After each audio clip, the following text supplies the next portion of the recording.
Why was Tobey Maguire replaced by Andrew Garfield? And why was Andrew Garfield then replaced by Tom Holland? For years, fans have treated this like a simple case of Hollywood changing actors. But the real story is far more complicated. Because behind these three Spider-Men is a story about creative disagreements, studio pressure, canceled movies, leaked plans, franchise ambitions, and one of the biggest deals between Sony and Marvel. And the strangest part is that the actor who was replaced, the actor who replaced him, and the actor who replaced both of them eventually stood together in the same movie. So how did that happen? To understand it, we have to go back to 2002. When Sam Raimi's Spider-Man arrived in theaters, Tobey Maguire wasn't just playing another superhero. He became the face of Spider-Man for an entire generation. The movie was a massive success, and Sony quickly realized that it had something much bigger than a single film.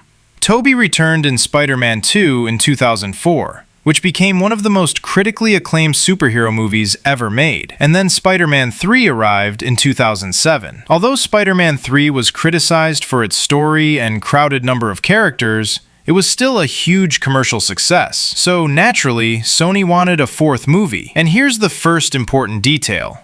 Tobey Maguire was not originally being replaced by Andrew Garfield. Sony actually wanted Tobey back. Sam Raimi was also expected to return. Spider-Man 4 was being developed as a direct continuation of the original trilogy, but the movie slowly became a nightmare behind the scenes. Sony wanted the film to meet a release schedule, while Raimi was struggling with the story. There were multiple writers and multiple versions of the screenplay, and the project was constantly evolving. Raimi later explained that he didn't want to make another Spider-Man movie unless he could make something he genuinely believed in. The problem was that Spider-Man 4 was becoming increasingly difficult to finish on the schedule Sony wanted, and Raimi had already experienced the pressure of making Spider-Man 3. He didn't want to repeat that situation. By January 2010, the situation reached a breaking point. Sam Raimi left Spider-Man 4. And Sony decided that instead of continuing without him, the entire franchise should be rebooted. That decision effectively ended Tobey Maguire's Spider-Man era. Sony wasn't simply looking for another actor to continue the same Peter Parker. It wanted a completely new beginning.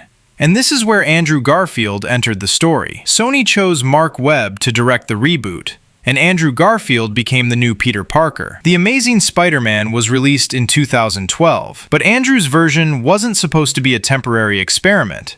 Sony had much bigger plans for him. The studio wanted to build an entire Spider-Man cinematic universe around Andrew Garfield. His second movie, The Amazing Spider-Man 2, was designed not only as another Peter Parker story, but also as a foundation for future spin-offs and sequels. Sony publicly announced plans for The Amazing Spider-Man 3, and it also announced Sinister Six and Venom projects. In fact, Sony announced that The Amazing Spider-Man 3 was planned for 2018, while Sinister Six was scheduled for 2016. Think about what that means. Sony wasn't planning to replace Andrew after 2 movies. The studio was trying to turn Andrew's Spider-Man into the center of its own connected universe. But then, The Amazing Spider-Man 2 changed everything. The movie made a large amount of money, but the response was mixed, and Sony began reconsidering whether its ambitious Spider-Man universe was actually working. Behind the scenes, the studio's plans started becoming unstable. The Sony email hack later revealed how much discussion was happening internally about the future of the franchise, including plans for The Amazing Spider-Man 3, Venom, and Sinister Six. At one point, Sony's own public plans showed just how ambitious the franchise was supposed to become. But there was another problem that had nothing to do with Andrew Garfield alone. Sony was competing in a completely different superhero landscape now. Marvel Studios had transformed the industry with the Marvel Cinematic Universe. Instead of making individual superhero movies, Marvel was building one connected universe where characters could cross between films, and Spider-Man was one of the biggest Marvel characters who wasn't part of that universe. Why? Because Sony controlled the movie rights. Marvel could create the comics, merchandise, and character, but Sony controlled Spider-Man's live-action movie rights. That created a strange situation. Marvel had the Avengers, Iron Man, Captain America, and Thor, while Sony had Spider-Man. But eventually, both sides realized something important. Spider-Man could benefit enormously from entering the MCU, while Sony could benefit from Marvel Studios helping guide the character. So, In February 2015, Sony and Marvel Studios announced a partnership that would bring Spider-Man into the Marvel Cinematic Universe. And that decision changed Andrew Garfield's future completely. Instead of continuing Andrew's universe, Sony and Marvel decided to introduce a new Spider-Man who would exist inside the MCU. And this is where Tom Holland enters the story. Marvel didn't want another adult Peter Parker. They wanted something different. They wanted a teenager, someone who could realistically be in high school, someone who could learn from older heroes, and someone who could grow alongside the MCU. After auditions and screen tests, Tom Holland was chosen. His screen test became particularly important because Marvel wanted to see whether this young actor could convincingly interact with established MCU stars. Holland eventually appeared as Peter Parker in Captain America: Civil War in 2016. And Marvel made a very deliberate decision. They didn't spend another entire movie showing Peter Parker getting bitten by a spider and discovering his powers. When audiences first met Tom Holland's Peter, he was already Spider-Man. He was young, inexperienced, and still trying to understand what being a superhero actually meant. And then Marvel gave him something neither Tobey nor Andrew had experienced: direct connections to the Avengers. His relationship with Tony Stark became one of the defining elements of the MCU version. Tom Holland then received his own trilogy, beginning with Spider-Man: Homecoming,